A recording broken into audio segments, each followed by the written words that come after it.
આ વરસાદી સિઝનમાં હવે લીલા શાકભાજી ઘરમાં ન હોય અને ફટાફટ શું બનીને તૈયાર થઈ જાય તે તમે વિચારતા હોય ને ફ્રેન્ડ્સ, તો આજની આ રેસીપી તમારા માટે છે. ફક્ત 5 મિનિટમાં તૈયાર થઈ જાય તેવું આજે આપણે ટેસ્ટી સબ્જી તૈયાર કરીશું ફ્રેન્ડ્સ. તો તેના માટે 2 થી 3 ચમચી જેટલું તેલને ગરમ થવા રાખીશું. તેલ ગરમ થાય ને એટલે આપણે અડધી ચમચી રાઈ જીરું ઉમેરી દેવાના છે.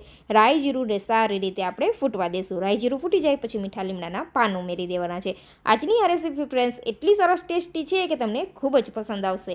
તો હવે થોડા એવા મીઠા લીમડાના પાન ઉમેરી દેશું અને વઘાર સરસ સતળાઈ ગયો છે. તો હવે તેની અંદર આપણે ઉમેરી દેવાનું છે 1 ચમચી જેટલું ક્રશ કરેલું આદું લસણ જરૂરથી ઉમેરજો, તેને લીધે ખૂબ જ સરસ એવો ફ્લેવર આવે છે.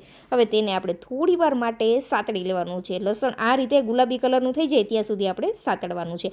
પછી ફ્રેન્ડ્સ એક મીડિયમ સાઇઝની આપણે ડુંગળી ઉમેરી દેવાની છે. ડુંગળીને પણ આપણે સારી રીતે સાતળી લેવાની છે. આ સબ્જી ફટાફટ બનીને તૈયાર થઈ જાય છે જો તમે આ સબ્જી બધા કટ કરેલા હશે તો. આ વરસાદી સિઝનમાં ફ્રેન્ડ્સ ઘણી વખત ઘરમાં લીલા શાકભાજી નથી હોતા, તો ફ્રેન્ડ્સ ત્યારે તમને આ સબ્જી ખૂબ જ યુઝફુલ થવાનું છે. એટલું સરસ ચટપટું બનીને તૈયાર થાય છે કે વરસાદી સિઝનમાં ખાવાની તો કંઈક મજા જ અલગ લાગશે. એકની જગ્યાએ 2 રોટલી વધુ ખવાઈ જશે, એટલું સરસ ટેસ્ટી બને છે. તો અહીંયા ડુંગળી પણ સતળાઈ ગઈ છે. તો ફ્રેન્ડ્સ હવે આપણે તેની અંદર ઉમેરી દેવાનું છે ટમેટું પણ આપણે અહીંયા એક મીડિયમ સાઇઝનું લીધેલું છે. આટલા માપથી ફ્રેન્ડ્સ તમે 3 વ્યક્તિઓને સર્વ કરી શકો એટલી સબ્જી બનીને તૈયાર થશે. તો હવે સારી રીતે આપણે તેને સાતળી લેવાનું છે. ટમેટા ઝડપથી સોફ્ટ થઈ જાય ને તેના માટે આપણે સ્વાદ અનુસાર નમક ઉમેરી દેવાનું છે. તો આ રીતે ડુંગળી ટમેટાને આપણે સારી રીતે સાતળી લેવાના છે. ફ્રેન્ડ્સ ફટાફટ બનીને તૈયાર થાય છે આ સબ્જી. એકવાર જરૂરથી ટ્રાય કરજો. આને તમે ટિફિનમાં પણ આપી શકો છો. ઠંડુ થયા પછી પણ ખૂબ જ સરસ એવું ટેસ્ટી લાગે છે. તો અહીંયા ટમેટાને સતળાતા વધુ સમય નહીં લાગે કારણ કે આપણે તેને ઝીણા સમારીને જ ઉમેરેલા હતા. તો આજની આ રેસીપી ફ્રેન્ડ્સ તમને થોડી પણ યુઝફુલ લાગે તો પ્લીઝ ફ્રેન્ડ ચેનલને સબસ્ક્રાઈબ કરજો અને વિડીયો તમારા ફ્રેન્ડ્સ અને ફેમિલી મેમ્બરમાં શેર કરવાનું તો ભૂલતા જ નહીં. તો અહીંયા ટમેટું સારી રીતે સતળાઈ ગયું છે. તો હવે આપણે ઘરના રૂટીન મસાલા ઉમેરવાના છે. બીજા કોઈ જ વધુ મસાલા આપણે નહીં ઉમેરીએ.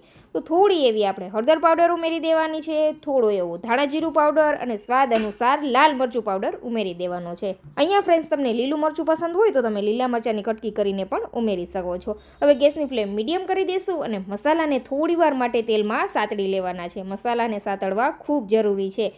મસાલા સારી રીતે સતળાઈ જશે તો જ સબ્જીનો પ્રોપર ટેસ્ટ આવશે. અહીંયા જોઈ શકો છો ટમેટા પણ હલકા એવા સોફ્ટ થઈ ગયા છે. આ રીતે ચમચેથી આપણે મેશ કરીએ તો સરસ મેશ થઈ જાય છે. તો ગેસની ફ્લેમ મીડિયમ રાખવાની કારણ કે આપણું મરચું બળી ન જાય.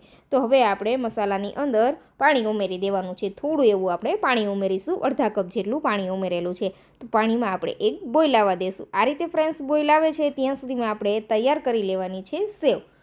સેવમાં ફ્રેન્ડ્સ આપણે અહીંયા લીધી છે આલુ સેવ. એકવાર ફ્રેન્ડ્સ આ રીતે આલુ સેવનું શાક જરૂરથી ટ્રાય કરજો. ચણાના લોટની સેવનું શાક તો ફ્રેન્ડ્સ તમે બહુ ખાધું હશે. એકવાર આ રીતે આલુ સેવનું શાક બનાવી જોજો. એટલું સરસ ટેસ્ટી બને છે ફ્રેન્ડ્સ કે તમે તેના ફેન થઈ જવાના છો. હવે 1 મિનિટ માટે થવા દેવાનું છે. 1 મિનિટ માટે તમે થવા દેશો ને પછી ગેસની ફ્લેમ બંધ કરી દેવાની. તમે જોઈ શકો છો ફ્રેન્ડ્સ આ રીતે બધું તેલ છે તે ઉપર તરવા લાગેલું છે. તમારે સબ્જી આ રીતે થીક રાખવી હોય તો થીક પણ રાખી શકો છો અને રસાવાળી બનાવવી હોય તો તમે વધુ પાણીનો ઉપયોગ પણ કરી શકો છો. તો સબ્જી બનીને તૈયાર છે ફ્રેન્ડ્સ. તો ઉપરથી આપણે લીલા ધાણાથી સબ્જીને ગાર્નિશ કરીશું. તો તૈયાર છે ફ્રેન્ડ્સ આલુ સેવનું શાક. અહીંયા મેં ગરમ મસાલાનો યુઝ નથી કરેલો કારણ કે આ સેવની અંદર બધા ફ્લેવર આવે છે એટલે આપણે ઉપરથી બીજા કોઈ જ મસાલા નથી ઉમેરેલા.